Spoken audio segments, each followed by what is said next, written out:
एक दिना वन में बस के वन राज किनारिन नाहर जायो। काहू गडरिया के संग लाग्यो ताने, वाही कुंभेड़न बीच छुपायो। और भूल गयो कुल कर्म सबई जब, बड़ो ही भयो तब खूब चरायो। ऐसे ही ब्रह्म ऐसे ही आत्मज्ञान बिना नर, भूल के ब्रह्म से जीव कहायो। हम थे तो ब्रह्म, पर जब हम स्वरूप का विस्मरण हो गया, जब हमें स्वरूप का विस्मरण हुआ तो जीव बन गए। इस प्रकार से वेद स्तुति का एक एक श्लोक बड़ा ही मार्मिक है। वेदों का ज्ञान इसमें भरा हुआ है। भगवती श्रुति परमात्मा की महिमा का इस प्रकार से निरंतर प्रतिपादन करती है, वर्णन करती है, महिमा गा रही है। परीक्षित जी ने पूछा कि गुरुदेव आप एक बात बताओ कि भगवान भोलेनाथ महाफक्कड़ देवता है। कई लोग ये प्रश्न भी करते हैं कि महाराज भगवान भोलेनाथ तो फक्कड़ बाबा है, उनकी सेवा करने वाले हमेशा धनवान बने रहते हैं, और नारायण की सेवा करने वाले वो धनवान नहीं बनते, दयनीय स्थिति उनकी रहती है। तो परीक्षित जी ने पूछा कि महाराज सुखदेव जी महाराज से कि महाराज एक बात बताओ,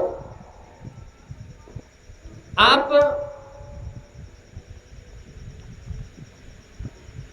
कि भगवान भोलेनाथ महाफक्कड़ देवता हैं, पर उनके शिष्य भक्त जितने भी मिलेंगे सब धनवान मिलेंगे, सब करोड़पति मिलेंगे। लक्ष्मीपति नारायण के भक्त जितने भी मिलते हैं ना, सब निर्धन मिलते हैं। ऐसा क्यों? ये उल्टा क्यों है? देवासुर मनुष्येषु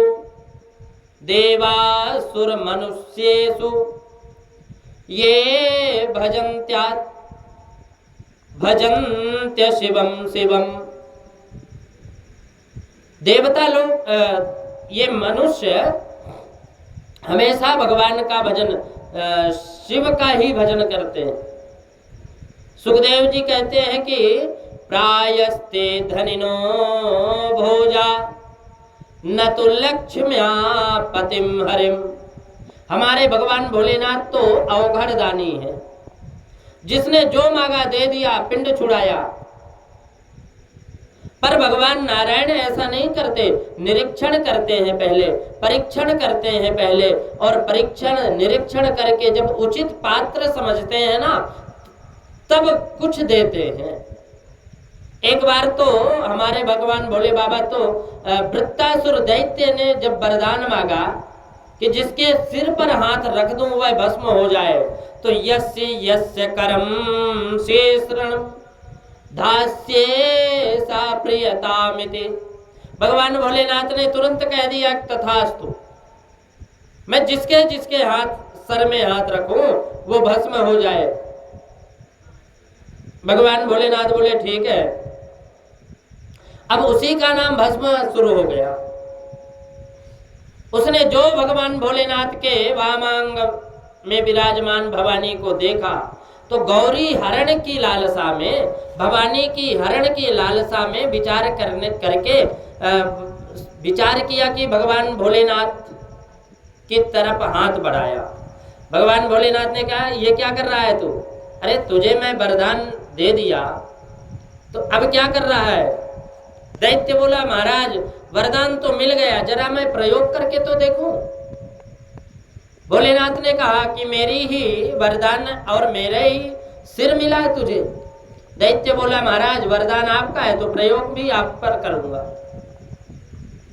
अब भगवान भोलेनाथ को भागना पड़ा। अब आगे आगे भोले बाबा, पीछे पीछे भस्मासुर। शिव कहने लगे हे गोविंद, इस दुष्ट से हमारी रक्षा करो। तो भगवान समझ गए कि आज बाबा चक्कर में पड़ गए। शिव कहने लगे कि हमारी रक्षा करो।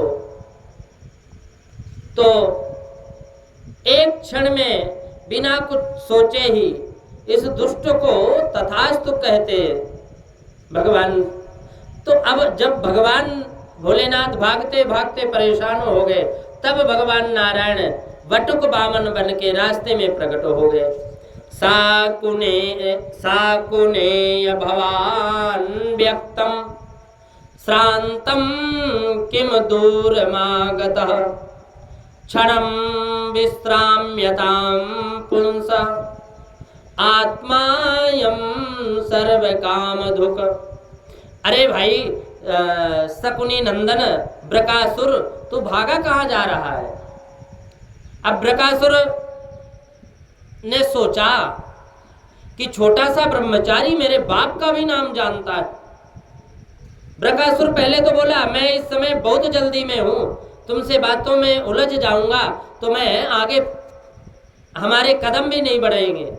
भगवान भोलेनाथ तुरंत खड़े रह गए।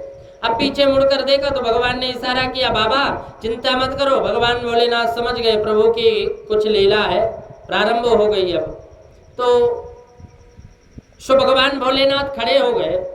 ब्रकासुर ने सोचा ये ब्रह्मचारी का बड़ा करामात है, एक फटकार में इसने शंकर को खड़ा कर दिया, मैं भी थक गया हूं, अब इस बहाने थोड़ा आराम कर लूं तो अच्छा रहेगा। सो बटुक के पास आकर ब्रकासुर बोला, कहिए महाराज हमें क्यों बुलाया? भगवान बोले, भैया शरीर है तो सब कुछ है, एक तुम हो कि पसीने पसीने में लथपथ हो रहे हो, फिर भी आगे चले जा रहे हो, ऐसी क्या आफत आ गई? ब्रकासुर ने पूरी कहानी सुना दी। भाई इसने हमें वरदान दिया, अब भाग रहा है। भगवान बोले, ओहो तो मेरी तरह तुम भी इसके चक्कर में पड़ गए।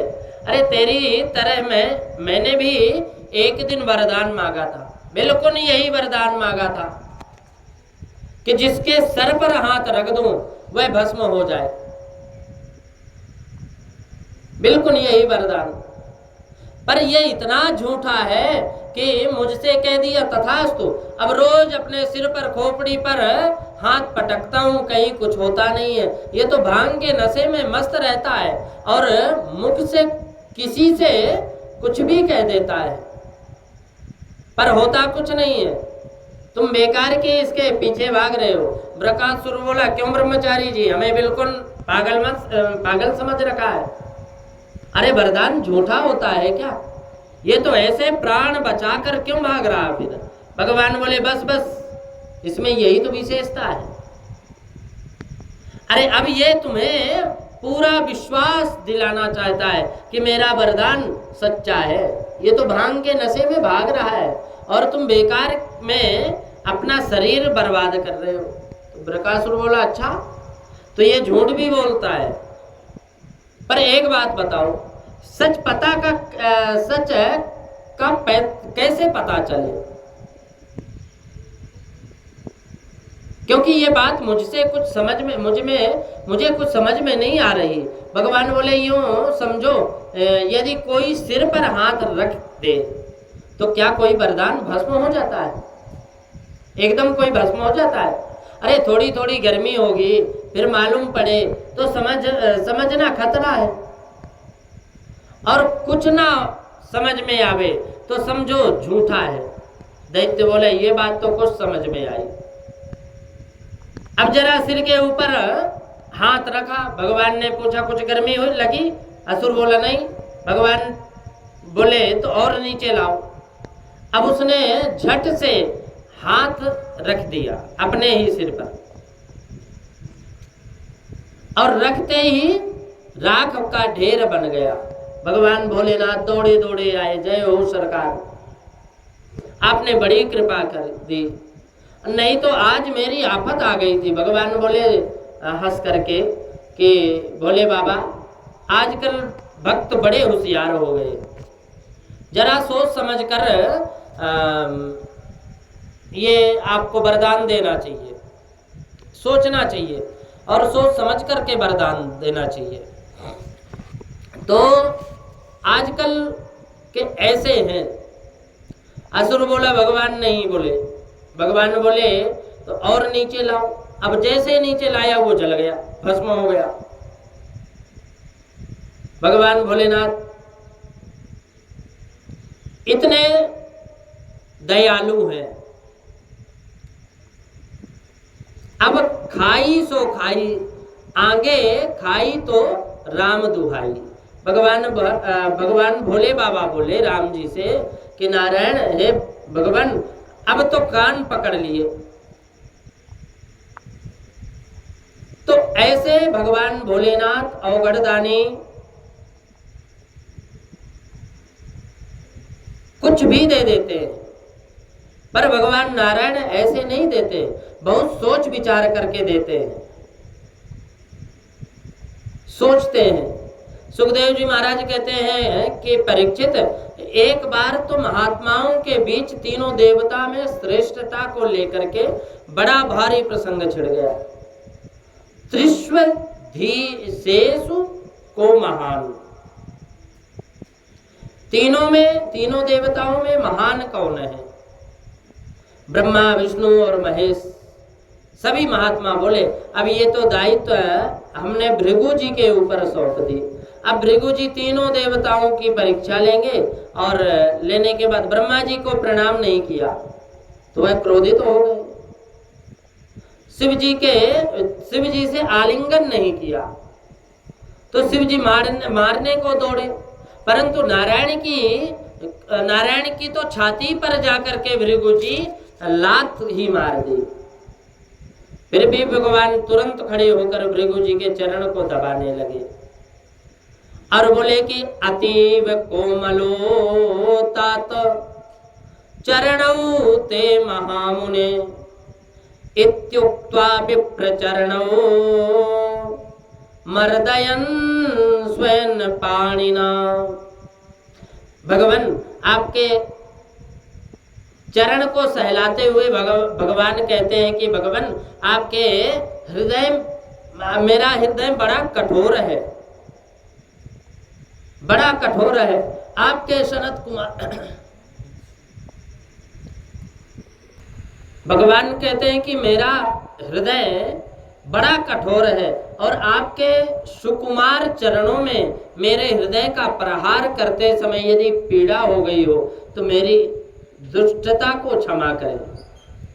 भृगु जी महाराज तो गदगद हो गए और बोले जय हो प्रभु, आप सबके बीच में मैं अब घोषणा करता हूं, मेरी दृष्टि में श्री नारायण प्रभु से महान कोई देवता नहीं है, नारायण से बड़ा कोई देवता नहीं है। तो सुखदेव जी महाराज कहते हैं कि परीक्षित, एक बार द्वारिका में आए हुए थे अर्जुन। अब द्वारिका में अर्जुन आए हुए थे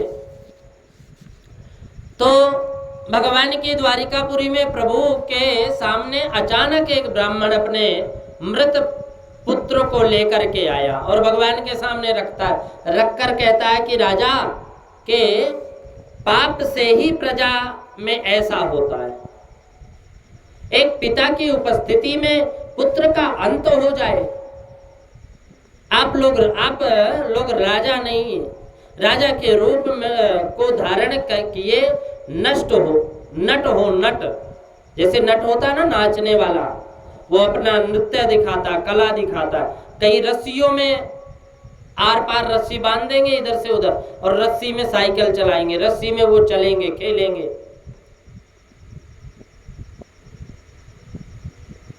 ऐसा तो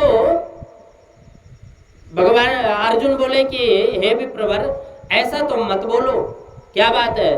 ब्राह्मण ने कहा कि मेरे 2 नहीं कितने ही बच्चे पैदा होते और होते ही समाप्त हो जा रहे हैं, और मेरे बालकों का कोई ध्यान ही नहीं देता, कोई राजा ही नहीं, कोई रक्षा ही नहीं करता। तो अर्जुन बोले कि यदि ये बात है तो मैं आपको वचन देता हूं, मैं अब रक्षा करूंगा, आपके बालक की मैं रक्षा करूंगा। ब्राह्मण बोला तो क्या रक्षा करेगा? अरे जिन बालकों की रक्षा श्री कृष्ण, प्रद्युम्न, बलराम, संकर्षण आदि नहीं कर पाए तो तुम क्या करोगे? जब ब्राह्मण ने ऐसा कहा तो अभिमान में भरकर अर्जुन एकदम अकड़ कर बोले, हे ब्राह्मण, तुमने मुझे क्या कृष्ण समझ रखा है? मैं कृष्ण नहीं हूं, मैं बलराम नहीं हूं, मैं प्रद्युम्न नहीं हूं।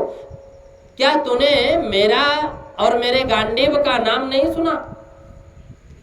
ना हम संकर्षणो ब्रह्मन् ना कृष्ण कार्षणरेव च अहम वा अर्जुनो नाम गांडीवम यस्य वै धनु। हे भगवान ने अर्जुन की तरफ गौर करके देखा, बोले अच्छा। अर्जुन बोले ब्राह्मण, मैं आपको वचन देता हूं कि यदि रक्षा नहीं कर सका तो आत्महत्या कर लूंगा। तब ब्राह्मण को विश्वास करना पड़ा। अर्जुन बोले अब की बार जब बालक हो तो मुझे बुला जरूर लेना। अब 10वें पुत्र का जन्म होने का समय आया तो ब्राह्मण बुलाने गया। अरे अर्जुन चलो, दौड़े दौड़े आए और प्रसूति का गृह में वहां देखा और प्रसूति का गृह को बाणों से ऐसे आच्छादित कर दिया कि अंदर की वायु भी बाहर ना जाने पावे। बालक का जन्म हुआ, रोने का शब्द सबने सुना। ब्राह्मण तुरंत बच्चे को पास दौड़ा, पर अचानक क्या हुआ कि अब की बार बालक संदेह अदृश्य हो गया। पहले तो कम से कम शरीर पड़ा रहता था, अब की बार तो शरीर ही पता नहीं चला। अब तो अर्जुन से ब्राह्मण ने कहा कि महाराज बालक का कहीं पता नहीं चल रहा, कहाँ गया। अब अर्जुन तीनों लोकों में भटकते फिरे, कहीं कोई सुराग नहीं मिला। तब निराश होकर जब लौटे तो ब्राह्मण ने खूब खरी खोटी सुनाई। दिग्गर्जन अर्जुनम मृषाववादम धिकात्मस्ला घिनो धनु। धिक्कार है तुम्हें और तुम्हारे धनुष के लिए। अपनी बड़ी भारी प्रशंसा कर रहे थे, अरे बड़ी शेखी बघार रहे थे। अर्जुन तो आत्मदहन करने के लिए तैयार हो गए। प्रतिज्ञा पूरी नहीं हुई तो निश्चित मैं भस्म हो जाऊंगा। अब जैसे ही मरने की तैयारी की, भगवान द्वारिकाधीश आ गए। बोले मित्र अब इतनी भी जल्दी क्या है, अरे एक बार हमारे साथ तो प्रयास करके तो देख लो। तुरंत भगवान ने अर्जुन को अपने रथ में बैठाया और वायु वेग में रथ दौड़ा दिया। अब लोकालोक पर्वतों में भी सब लांग कर आगे बढ़े। तो आगे बढ़े तो इतना भयंकर अंधकार कि घोड़ों का चलना भी कठिन हो गया। जब दिव्य सुदर्शन चक्र के प्रकाश में भगवान ने रथ आगे बढ़ाया और अब इतना दिव्य प्रकाश प्रकट हुआ कि जहां पर भगवान का प्रतिरूप भूमासुर विराजमान है और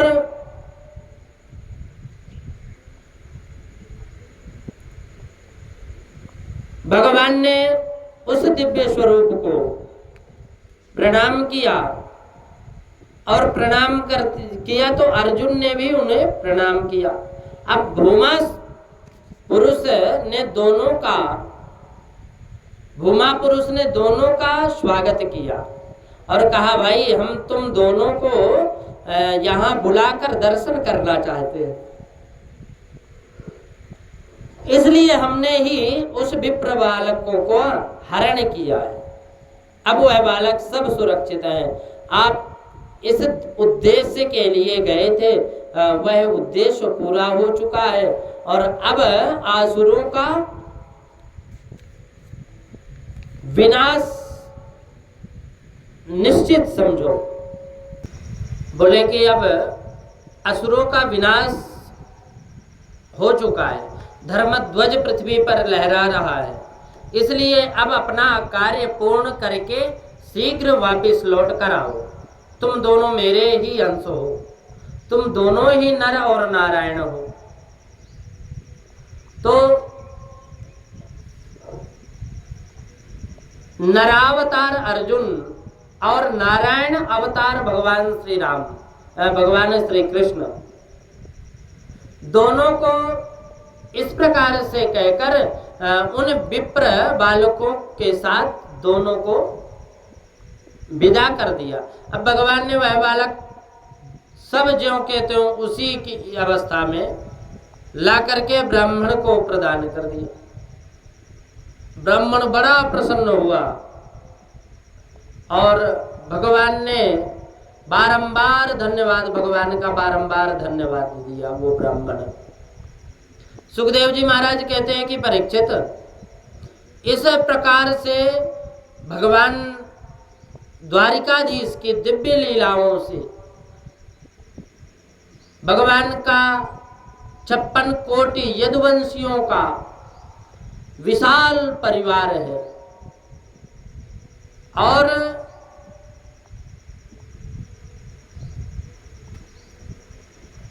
उन यदुवंशी बाल विद्यार्थी को पढ़ाने के लिए करोड़ों अध्यापक नियुक्त हुए। भगवान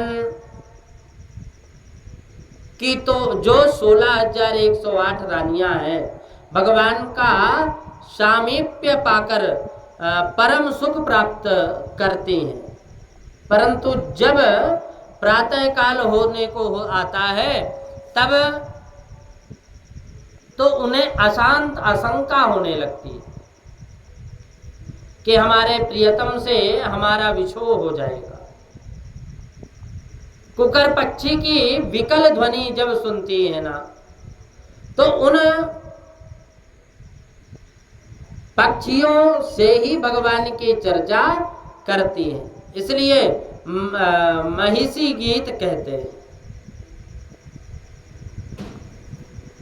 अरे कुरती, तू भी क्या हमारी तरह प्रियतम के वियोग से दुखी हो रही है और विलाप कर रही है? अरे क्या तू नहीं जानती?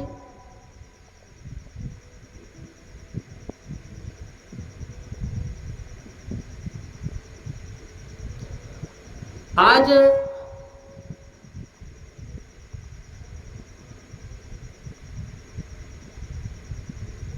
महिषी गीत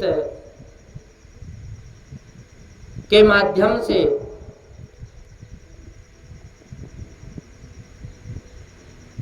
अरे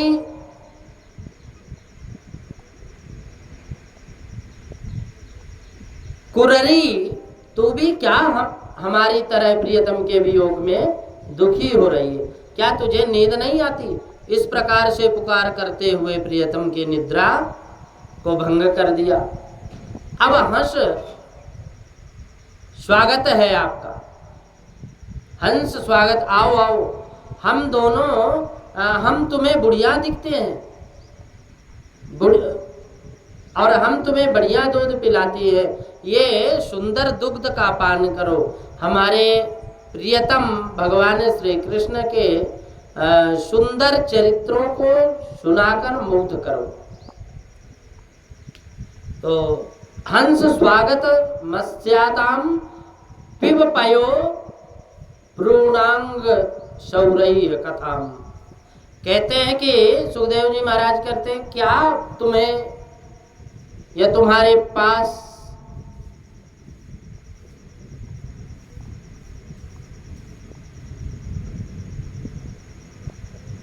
भगवान ने ही भेजा है? क्या तुम्हें हमारे पास भगवान ने ही भेजा है? तो इस प्रकार से जो जड़ को चैतन्य और जानत ना जानत बिहारी जन, जैसे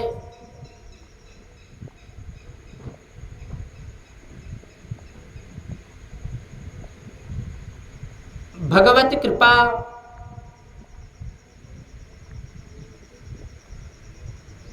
बिहारी जी को सारा जगत अपने प्रियतम से ही संबंधित होता है और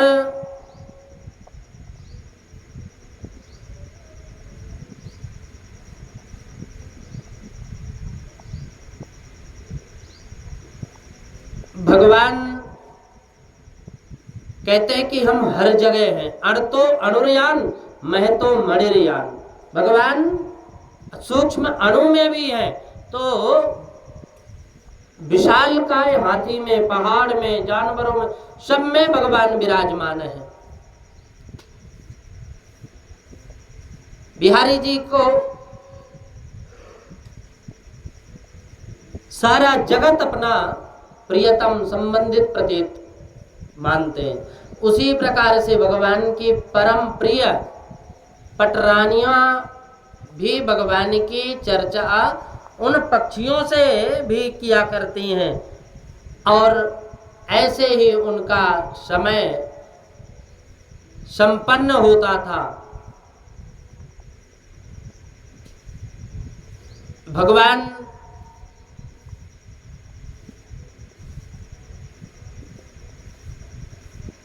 भगवत भक्ति ये सबकी बस की बात नहीं है।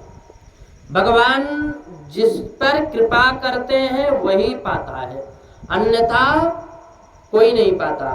तो ऐसे ही उनका समय संपन्न होता था, और इसके साथ ही भागवत के 90 अध्याय युक्त 10वां स्कंद भी विराम होता है। बोलो श्रीमद् भागवत महापुराण की जय। सर्व सिद्धि हनुमान जी महाराज की जय। अब एकादश स्कंद, जिसमें मुक्ति का वर्णन हम लोग दूसरे सत्र में श्रवण करेंगे, और फिर 12 अध्याय और पुनर्रूपण